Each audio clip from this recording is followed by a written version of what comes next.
saat IRGC mengumumkan gelombang ke-80, ini bukan lagi sinyal, ini deklarasi eskalasi terbuka.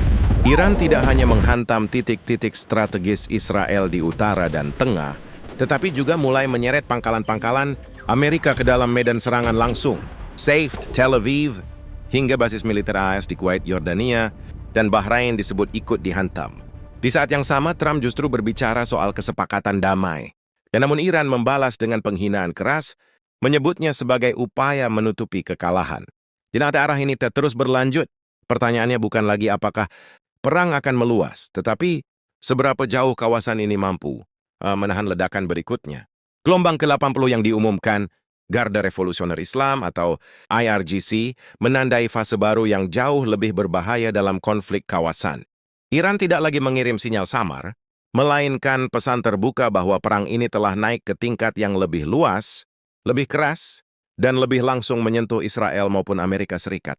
Dalam fase terbaru operasi True Promise 4, IRGC menyatakan telah menghantam titik-titik strategis dan pusat-pusat militer di wilayah utara dan tengah yang mereka sebut sebagai wilayah pendudukan, sekaligus menyerang pos-pos terdepan Amerika di kawasan. Ini berarti tekanan Iran tidak lagi bergerak di satu front, tetapi menyebar ke beberapa pusat penting sekaligus.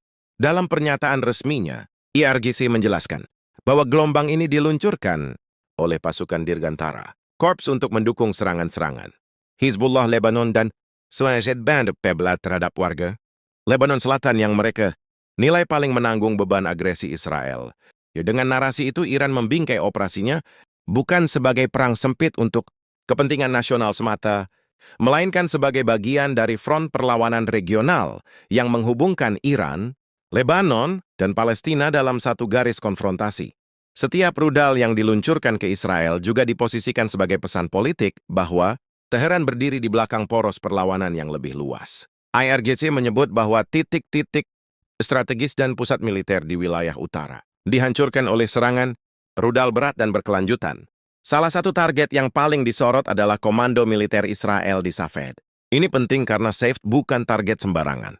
Kota itu memiliki fungsi koordinasi terhadap operasi di front utara, termasuk yang berkaitan dengan perbatasan Lebanon. Dengan menyebutnya secara spesifik, Iran ingin menunjukkan bahwa serangan diarahkan pada pusat kendali, bukan sekadar ledakan simbolik. Serangan juga meluas ke wilayah tengah. IRGC menyebut Tel Aviv, Bnei Brak, dan Kiryat Shmona sebagai bagian dari daftar target. Ini menunjukkan upaya menciptakan tekanan yang tersebar agar Israel tidak bisa fokus pada satu front saja. Tel Aviv memiliki bobot simbolik dan strategis sebagai jantung ekonomi dan salah satu pusat kekuasaan modern Israel. Bnei Brak membawa beban psikologis karena kedekatannya dengan kawasan metropolitan utama. Kiryat Shmona menegaskan bahwa front utara tetap aktif. Ketika kota-kota ini masuk dalam satu rangkaian serangan, pesan yang ditanamkan adalah bahwa zona aman Israel semakin menyempit, yang membuat gelombang ke-80 jauh lebih sensitif adalah penambahan pangkalan-pangkalan Amerika sebagai sasaran. IRGC menyebut Ali Al-Salem dan Arif Jan di Kuwait, Al-Azraq di Yordania, serta Sheikh Isa di Bahrain sebagai target yang dihantam dengan rudal, presisi berbahan bakar cair dan padat, ditambah drone serang. Ini merupakan perubahan besar secara strategis karena Amerika tidak lagi diperlakukan sekadar sebagai pendukung di belakang layar. Dalam narasi Iran, pangkalan-pangkalan itu telah menjadi bagian langsung dari struktur agresi. Artinya, jika Washington tetap menjadi tulang punggung operasi regional, maka aset-asetnya juga diperlakukan sebagai target sah. Ini memperluas medan perang dari Iran versus Israel menjadi Iran versus jaringan kekuatan militer Amerika di kawasan. IRGC menutup pernyataannya dengan satu penegasan penting. Gelombang ini akan terus berlanjut. Ini menunjukkan bahwa gelombang ke-80 bukan puncak, melainkan bagian dari rangkaian operasi yang berkelanjutan.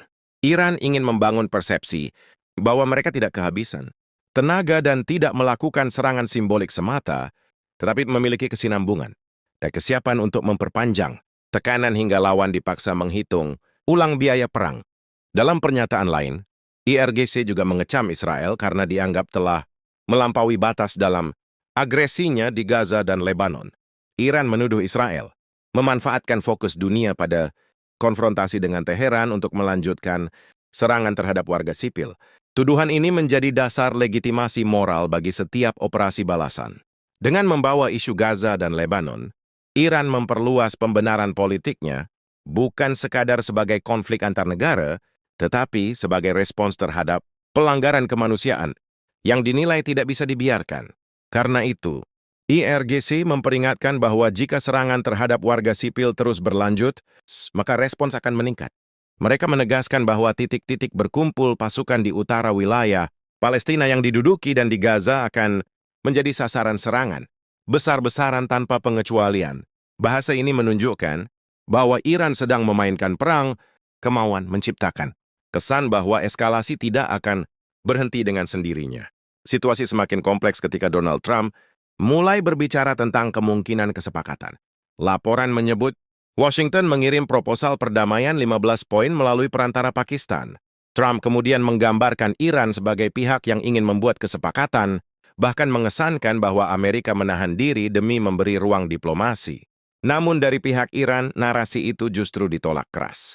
Letnan Kolonel Ibrahim Zulfaqori dari markas Khatam al-Anbiya menyatakan bahwa kekuatan strategis yang dibanggakan lawan telah berubah menjadi kekalahan strategis. Yusuf menegaskan bahwa jika negara yang mengklaim diri sebagai adidaya bisa keluar dari situasi ini, mereka pasti sudah melakukannya. Lalu muncul pernyataan tajam, jangan sebut kekalahan sebagai kesepakatan. Bagi Iran, ini bukan sekadar diplomasi tetapi perebutan persepsi. Mereka ingin membalik citra, bukan Iran yang dipaksa berunding, melainkan Amerika yang mencari jalan keluar tanpa terlihat kalah. Zulfaqori juga menegaskan bahwa situasi tidak akan kembali ke titik semula sampai Iran sendiri menghendakinya. Ini menunjukkan bahwa konflik tidak akan berhenti hanya dengan perubahan nada dari ultimatum ke negosiasi. Di sisi lain, Amerika justru dilaporkan menyiapkan penambahan pasukan. Sekitar 1.000 tentara dari Divisi Lintas Udara ke-82 disebut akan dikirim ke Timur Tengah, sementara Pentagon memproses pengerahan tambahan marinir. Kontradiksi ini jelas. Di satu sisi berbicara tentang diplomasi, di sisi lain memperkuat postur militer. Bagi Iran ini menjadi bahan untuk membangun narasi bahwa lawan berbicara damai sambil bersiap untuk perang yang lebih luas. IRGC bahkan mengancam bahwa divisi lintas udara ke-82 bisa bernasib seperti USS Gerald Ford dan USS Abraham Lincoln, dua kapal induk yang menurut versi Iran pernah dipaksa mundur di bawah tekanan. Ancaman ini bukan sekadar retorika, tetapi bagian dari perang psikologis untuk melemahkan rasa percaya diri pasukan sebelum keterlibatan langsung terjadi. Ketegangan semakin berbahaya karena terkait langsung dengan Selat Hormuz dan pulau strategis, Kharg. Laporan menyebut militer Amerika mengeksplorasi opsi pengamanan Hormuz, bahkan kemungkinan operasi yang menyentuh pantai Iran atau titik-titik ekspor minyak. Kharg sangat vital karena hampir seluruh ekspor minyak mentah Iran mengalir melalui jalur ini. Jika titik ini tersentuh, maka konflik tidak lagi hanya soal rudal atau pangkalan, tetapi naik ke level stabilitas energi global. Ketika energi masuk ke inti konflik, setiap eskalasi akan berdampak langsung pada harga minyak, inflasi, biaya logistik, dan ketidakpastian ekonomi dunia. Karena itu, makna gelombang ke-80 jauh melampaui jumlah rudal yang ditembakkan. Iran sedang membuka banyak front tekanan sekaligus. Israel ditekan di utara dan tengah, pangkalan Amerika dijadikan target langsung, isu Gaza dan Lebanon dijadikan legitimasi, dan narasi diplomasi dilawan dengan perang persepsi.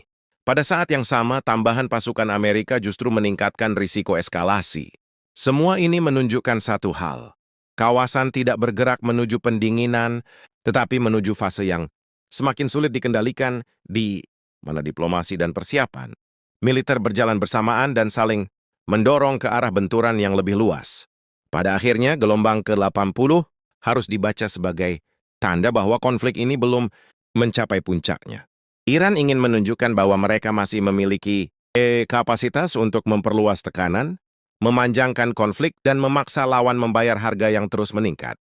Jika pola ini berlanjut, yang dipertaruhkan bukan hanya keamanan Israel, Lebanon, Gaza, atau pangkalan Amerika, tetapi juga jalur energi dunia, stabilitas kawasan, dan kemungkinan semakin banyak negara terseret ke dalam konflik yang makin luas, makin mahal, dan makin sulit dihentikan. अस्सलामुअलैकुम दोस्तों, जो है कि आपको हमारी वीडियो अच्छी लगी हो तो जो है कि हमारी वीडियो को लाइक कर दें और हमारे चैनल को भी लाजमी से सब्सक्राइब कर दें और दोस्तों जो है ना कि आपको ऐसे वीडियो चाहिए तो हमारे चैनल को सब्सक्राइब कर दें और जो है ना कि बेल के आइकन को प्रेस करके ऑल पे सिलेक्ट कर लें ताकि ऐसे मज़ीद वीडियोस आपके पास पहुंचते रहें। तो चलिए दोस्तों जो है ना कि मिलते हैं अगली वीडियो में। तो आपने हमारे चैनल को लाजमी से सब्सक्राइब कर देना है और हमारी वीडियो को भी लाइक कर देना है। तो अल्लाह हाफिज़ दोस्तों, अगली वीडियो में मिलते हैं।